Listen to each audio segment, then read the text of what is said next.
तलफ़े बिन बालम मोर जिया, दिन नहीं चैन रात नहीं निंदिया, तलफ़ तलफ़ के भोर किया। तन मन मोर रहट अस डोले, शून्य सेज पर जन्म छिया। नैन थकित भय पंथ न सूझे, साईं बेदर्दी सुध न लिया। कहत कबीर सुनो भई साधु, हरो पीर दुख जोर किया। कबीर ग्रंथावली का ये पद 173 है। इसका संपादन आचार्य हजारी प्रसाद द्विवेदी ने किया है। यूजीसी नेट के पाठ्यक्रम में ये शामिल है। इसके जो पिछले पद हैं उनको हम पढ़ चुके हैं, समझ चुके हैं। चलिए अब इसकी व्याख्या हम करते हैं। सबसे पहले हम देखें इस पद में कबीरदास जी क्या बता रहे हैं। ठीक है, इसका जो मुख्य भाव है वो ये बताना चाह रहे हैं कि जीवात्मा का परमात्मा के प्रति असीम प्रेम और ब्रह वेदना है। कबीर ने निर्गुण ब्रह्म को अपना क्या माना है, बालम पति माना है और स्वयं को उसकी पत्नी, किसको, स्वयं को यानी कि जीवात्मा को मान लिया है। संसार की नश्वरता के बीच ईश्वर से बिछड़ने का दुख इतना गहरा है कि उसके बिना भौतिक सुख, दिन रात का चैन सब कुछ छिन गया है। यह पद रहस्यवाद और दाम्पत्य भाव की भक्ति का उत्कृष्ट उदाहरण है। इसका अर्थ हम देखें। पहली पंक्ति है तलफे बिन बालम मोर जिया। यहाँ पर कबीरदास जी क्या बता रहे हैं कि एक वृहणी स्त्री, वो कौन है? कबीरदास जी बता रहे हैं वो कौन है? वो स्त्री कौन है? जीवात्मा है हमारी। ठीक है, कह रहे हैं तलफे बिन बालम मोर जिया, कह रहे हैं जीवात्मा का उसके माध्यम से बता रहे हैं वो कि जो जीवात्मा है वो किसके बिना, प्रियतम यानी कि परमात्मा के बिना उनका हृदय तड़प रहा है। किसका? जीवात्मा का। और प्रियतम के वियोग में ना तो दिन में शांति मिलती है, दिन ना ही चैन, रात नहीं निंदिया, तलफ तलफ के भोर किया। यानी कि प्रियतम के प्रेम के बिना, यानी ईश्वर के प्रेम के बिना ना तो दिन में चैन मिलता है, ना ही रात को नींद आती है। और इसी कष्ट में तलफ तलफ के भोर किया, तड़प तड़प कर क्या हो गया, पूरी रात बीत गई है और भोर यानी कि सुबह हो गई है। अगली पंक्ति है तन मन मोर रहट अस डोले, शून्य सेज पर जन्म छिया। बता रहे हैं कि विरह की इस अग्नि में मेरा तन और मन रहट अस डोले। रहट आप जानते हैं पानी खींचने का एक एक यंत्र होता था पहले, जिसे बैलों के माध्यम से चलाते थे लोग। तो कह रहे हैं उनका तन और मन रहट की भांति डोल रहा है। ठीक है, प्रियतम के बिना मेरी सेज यानी बिस्तर उनका सूना है, शून्य सेज पर जन्म छिया। ऐसा प्रतीत होता है कि यह पूरा जीवन ही इस शून्यपन में छिया यानी कि बीत जाएगा, व्यर्थ चला जाएगा। नैन थकित भय पंथ न सूझे, साईं बेदर्दी सुध न लिया।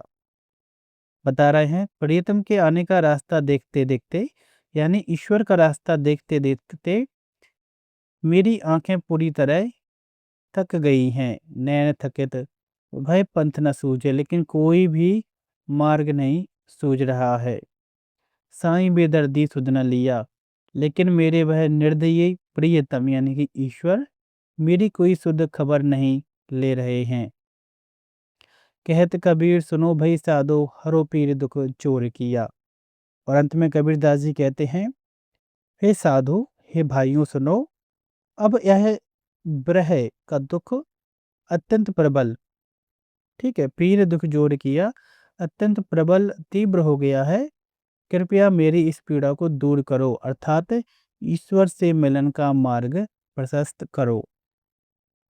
ठीक है, ये बात कबीरदास जी बता रहे हैं पद संख्या 173 में। समझ में आ गया होगा।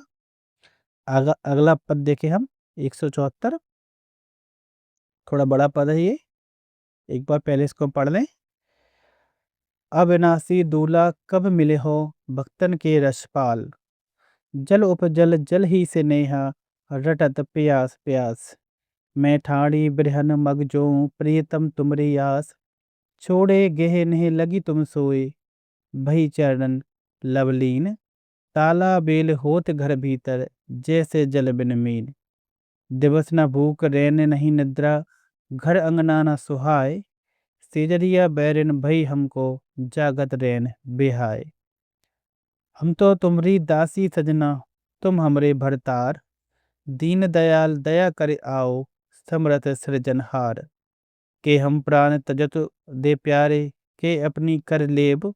दास कबीर बिरह अति बाड़ियो अब तो दर्शन देव। ठीक है, थोड़ा बड़ा पद है, अब इसको हम समझें। शरणागति, समर्पण और ईश्वर दर्शन, उसकी तीव्र उत्कंठा आपको उसमें देखने को मिलेगी। कबीर परमात्मा को क्या मानते हैं? अविनाशी दूल्हा।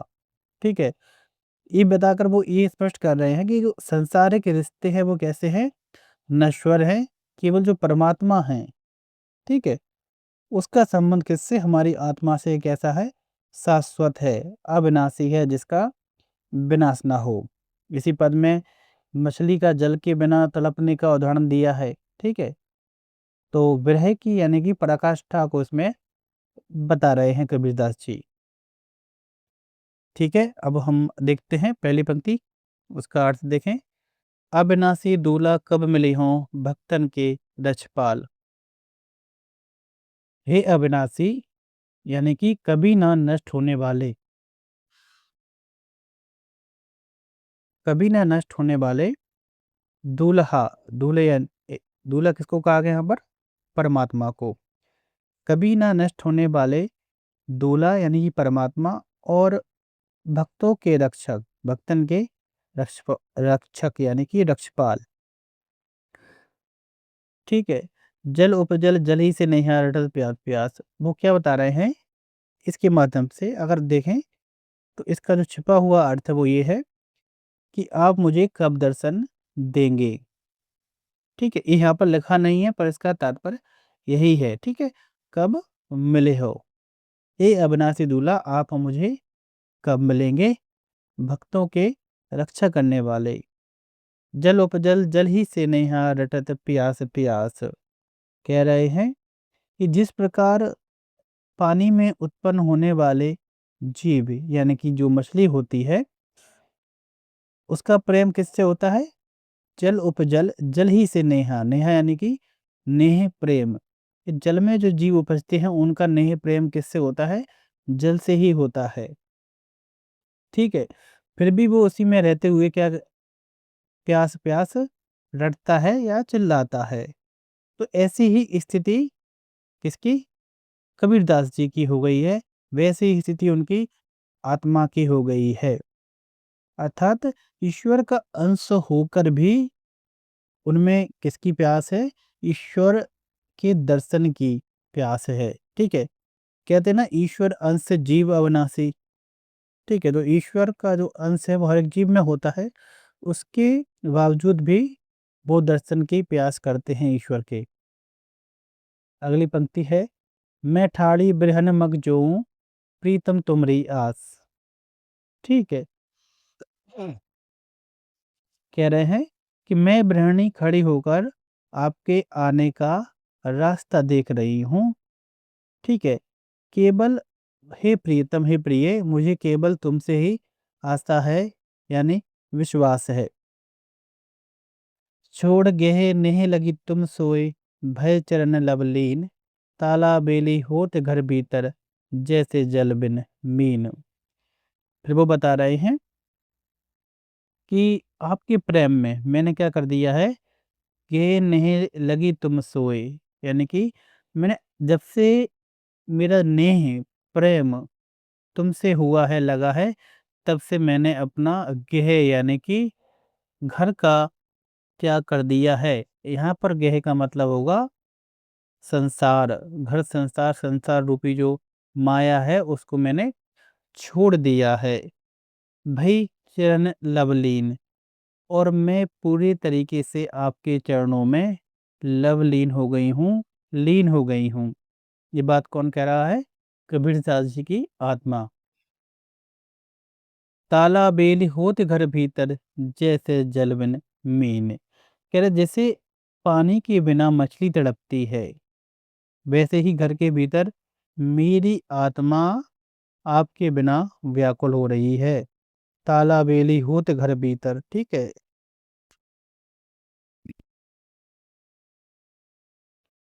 क्लियर है।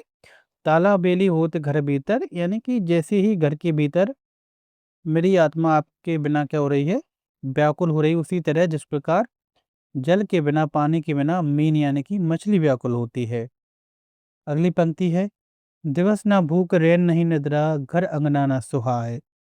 कह रहे हैं ना तो मुझे दिन के में दिवस में भूख लगती है, ना ही रैन यानी कि रात में मुझे नींद आती है, निद्रा आती है। और घर अंगना ना सुहाए, मुझे अपने घर का आंगन भी अच्छा नहीं लगता है, सुहाता नहीं है। अगली पंक्ति देखें, सेजरिया बैरन भई हमको, जागत रैन बिहाय। बता रहे हैं मेरी अपनी सेज यानी जो बिस्तर है वो क्या हो गया है, बैरन यानी कि शत्रु के समान हो गई है, और पूरी रात जागते हुए ही कट जाती है, ठीक है। सेजरिया बैरन भई हमको, कि हमारे लिए, मेरे लिए मेरी सेज बिस्तर दुश्मन हो गई है, और मेरी जो रात है वो पूरी जागते हुए ही कट जाती है। हम तो तुम्हारी दासी सजना, तुम हमरे भरतार।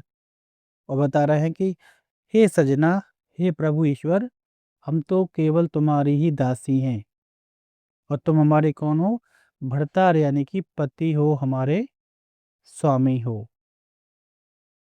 दीन दयाल दया कर आओ, समरथ सृजनहार।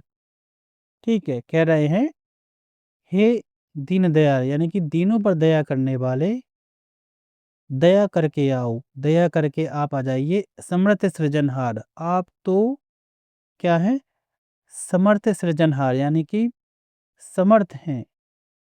सृजनहार यानी कि सृष्टि करता है, यानी कि आप तो सृष्टि करता है, दीनों पर दया करने वाले हैं। अब तो हमारे ऊपर दया कीजिए, कृपा कीजिए और आ जाइए।